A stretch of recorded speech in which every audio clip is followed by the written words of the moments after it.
Hello friends, मी भावना भुतल स्वागत करते तुमचं माझ्या चॅनेलमध्ये, ज्याचं नाव आहे लव्ह नॉवेल स्टुडिओ. चला तर मग स्टोरीला सुरुवात करूया. पण त्याआधी चॅनेलला सबस्क्राईब केलं नसेल तर सबस्क्राईब करा आणि बेल आयकनवर क्लिक करा. कथेचं नाव आहे मिस्टर सोलमेट, मी फक्त तुझीच. लेखिका भावना भुतल, व्हिडिओ एडिटर सोनाली जाधव, स्वर शिखा भुतल. मिस्टर सोलमेट भाग 70. ए स्वीटहार्ट, ऐक ना. युगने प्रेमाने म्हटलं तसं फोन कट करायला जाणारी अविरा स्तब्ध झाली. नाही, पुन्हा हुंकार भरतच तिने त्याला प्रश्न केला. आता पुढे. I love you and miss you. मला तुझी खूप काळजी वाटते. पण लवकरच भेटू, युग म्हणाला.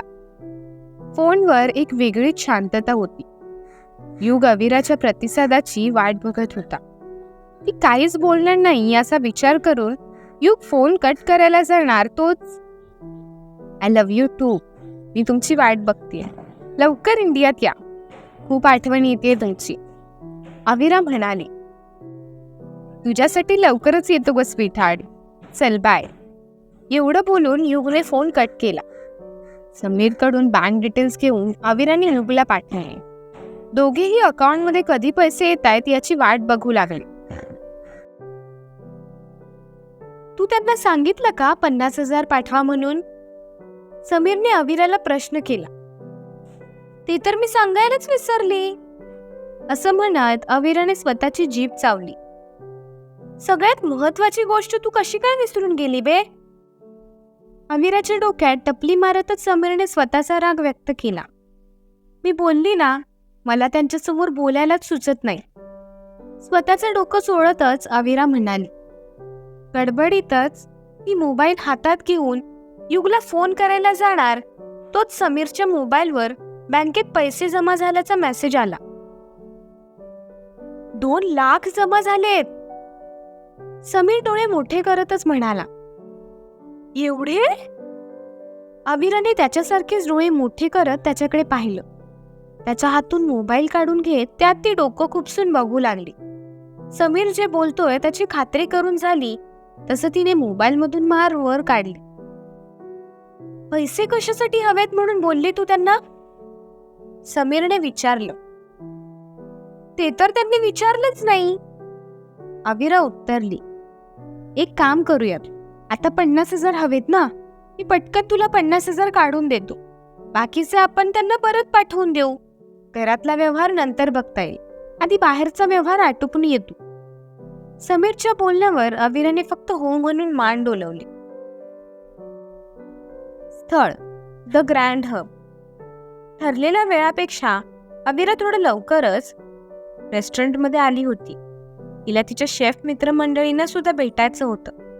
तिने रेस्टॉरंटच्या किचनमध्ये प्रवेश करताच सगळी मंडळी हातातील कामं टाकून तिची विचारपूस करायला म्हणून तिच्या दिशेने आली. कुठे गायब आहेस तू? तुला कॉल सुद्धा केलेली मी, रिसीव्ह नाही केलेस हा तू? शेफ मृणाल तक्रारीच्या सुरातच म्हणाली. सॉरी, थोडी मनस्थिती ठीक नव्हती. कोणासोबतच बोलावंसं वाटत नव्हतं. शेफ मृणाल समोर छोटंसं तोंड करतच अविरा म्हणाली.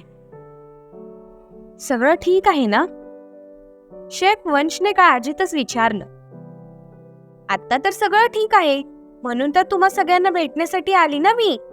तुम्ही सगळे कसे आहात आणि तुम्हा दोघांची भांडणं सॉर्ट झाली की नाही? शेफ मृणाल आणि शेफ वंशवर नजर टाकतच अविराने विचारलं. दोघांनी थोडं लाजतच एकमेकांकडे पाहिलं आणि हो म्हणून मान डोलवली. तू रेस्टॉरंटमध्ये परत येणार नाहीस का? शेफ राकेशने विचारलं तेव्हा अविराने सरळ नाही म्हणून मान डोलवली. का? सगळ्यांनी एकत्रच प्रश्न केला. अविरा रेस्टॉरंटमध्ये येणार नाही हे ऐकून सगळेच शेफ नाराज झाले. मला तुम्हा सगळ्यांसोबत काम करावंसं वाटतंय, पण या रेस्टॉरंटमध्ये पुन्हा यावंसं नाही वाटत. तुम्ही माझे खूप छान मित्र होते आणि शेवटपर्यंत राहाल. रेस्टॉरंट बाहेर आपण भेटत राहू. इतकं बोलेपर्यंत अविराचा गळा थोडा भरून आला होता. सगळ्याच शेफने एकमेकांकडे पाहिलं. तुला आमची काही हेल्प हवी आहे का? शेफ रवीने विचारलं. अविराने नाही म्हणून मान डोलवली. एक खोल श्वास घेत स्वतःच्या हळव्या मनाला तिने शांत केलं. ओठांवर हसू आणतच, सगळ्या शेफना शेक हँड करतच ती त्यांचा निरोप घेऊ लागली. निरोप घेताना आपण लवकरच भेटू असं आश्वासन सुद्धा तिने त्यांना दिलं. किचनला लागून असलेल्या रेस्टॉरंटमध्ये ती शिरली. तिथेच शिवांशला भेटायचं असं तिचं ठरलं होतं. शिवांशला द्यायची कॅश तिने हातात पकडून ठेवली होती. त्यानंतर स्वतःचं डोकं धरून ती बसली होती. सॉरी, मला यायला उशीर तर नाही ना झाला? अविराच्या समोर येतच शिवांशने अविराला विचारलं. तळ हातावर टेकवलेलं डोकं तिने वर काढलं आणि रागीट नजरेनेच त्याच्याकडे बघितलं. तिच्या रागीट नजरेकडे शिवांशचे लक्षच गेलं नाही. तो खुर्चीमागे खेचत त्यावर बसण्यात व्यस्त होता. अविरासमोर बसताच शर्टच्या बाह्या तो दुमडू लागला. मी विचारलं, मला यायला उशीर झाला का? अविराने प्रत्युत्तर दिलं नाही. हे बघून शिवांशने तिला पुन्हा प्रश्न केला. तुम्हाला समजून घ्यायला मला थोडा उशीर झालाय. अविराने रागीट स्वरातच शिवांशला म्हटलं. तसं शिवांशचं लक्ष अविराकडे गेलं. तिच्या चेहऱ्यावर रागाची पुसटशी प्रतिमा त्याला दिसत होती, जी हळूहळू गडद होत गेली. हिला सगळं कळलं तर नाही ना? अविराच्या चेहऱ्यावरील हावभाव वाचत शिवांशने स्वतःला प्रश्न केला. तो काही विचारायला जाणार, पण त्याआधीच वेटर त्या दोघांजवळ येऊन उभा राहिला. हॅलो सर, तुमच्यासाठी काय आणू? कमरेपासून थोडंसं झुकतच वेटरने शिवांशला प्रश्न केला. अविरा, तू काय घेणार? शिवांशने अविराला विचारलं. फक्त आणि फक्त तुमची 2 मिनिटं. थोडे रागातच अविरा उत्तरली. अविराचं उत्तर ऐकून वेटर सुद्धा थोडासा चक्रावून गेला. शिवांशने इशाऱ्यानेच वेटरला जा म्हणून सांगितलं. वेटर तिथून जाताच बॅगेतून एन्व्हलप काढून अविराने शिवांशच्या पुढ्यात ठेवलं. हे तुमचे 50,000 मोजून घ्या, अविरा म्हणाली. एवढी काय घाई होती आणि एवढे पैसे तू कुठून मॅनेज केलेस? शिवांशने विचारलं. योगने दिले, अविराने असं म्हणताच शिवांश तिच्यासमोर पुतळाच बनून बसला.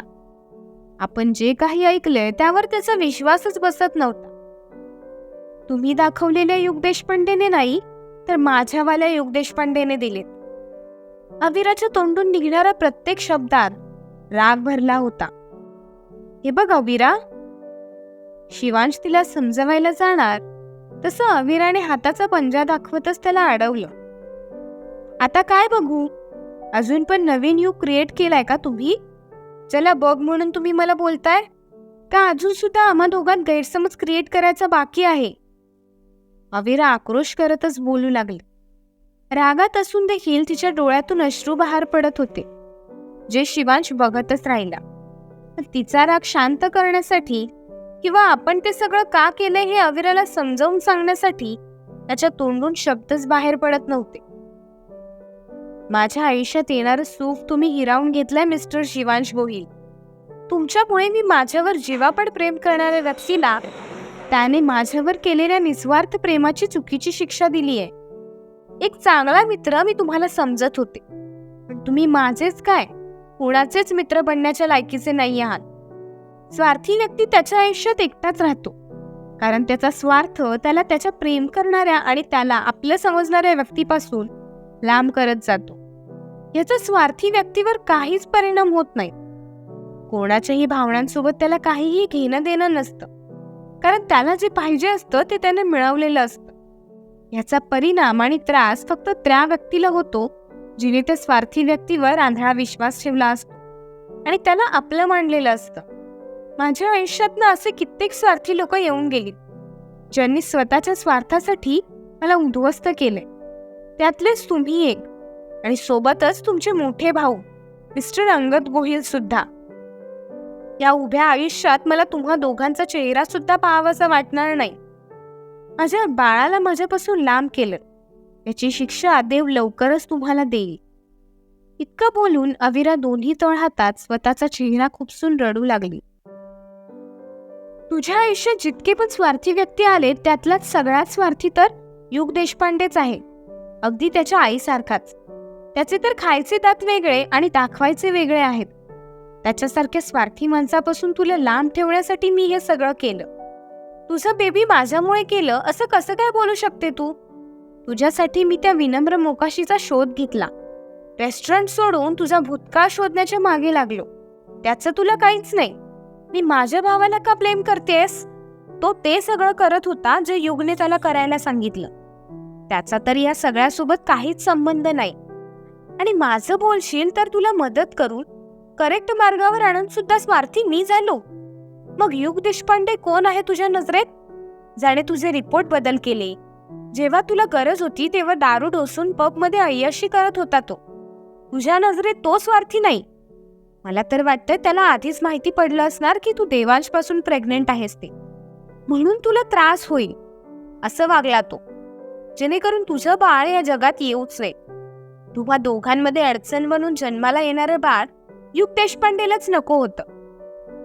शिवांशने असं काही बोलताच अविरा रागातच खुर्चीवरची उठली आणि उजवा हात हवेत उडवत थेट शिवांशच्या गालावर तिने आदळला. सटाक असा आवाज त्या ठिकाणी घुमला. छोटा भाग आहे म्हणून तक्रार करू नका. बॅक टू बॅक भाग येत राहतील. तुमचा प्रतिसाद असेल तरच. भेटूया पुढील भागात. धन्यवाद.